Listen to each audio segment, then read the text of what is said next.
कागल तालुक्यातील शेंडूर येथे गैनीनाथ उर्सानिमित्त शुक्रवारी सायंकाळी भव्य निकाली कुस्तींचे जंगी मैदान पार पडले। कोल्हापूर जिल्हा शहर आणि राष्ट्रीय तालीम संघाच्या मान्यतेने झालेल्या या स्पर्धेत अटीतटीच्या लढतीत पैलवान श्रीमंत भोसले यांनी गुणांवर विजय मिळवत प्रथम क्रमांक पटकावला, तर पैलवान श्रेयश गाठ यांनी द्वितीय क्रमांक मिळवला।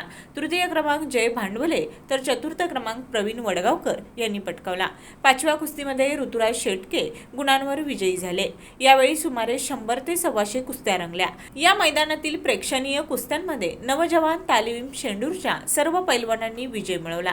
कार्यक्रमाला बाळासाहेब विरेश, अमरीश घाडगे, सचिन खोत, गोरख पलंगे, हुसेन मुजावर, PSI लक्ष्मण पवार, बाळासाहेब तुरंबे, विश्वास दिंडोरले, शशिकांत पाटील, भैया इंगळे, शेखर मंडलिक, गुणाजी निंबाळकर, मधुकर भांडवले, सचिन ढवण, संभाजी बोडके, अशोक पाटील, संभाजी भोकरे आदी मान्यवर उपस्थित होते। स्पर्धेसाठी पंच म्हणून बापू लोखंडे, रवींद्र पाटील, नामदेव बल्लाळ, KP चौगले, सर्जेराव पाटील आणि मारुती पवार यांचं मार्गदर्शन लाभलं।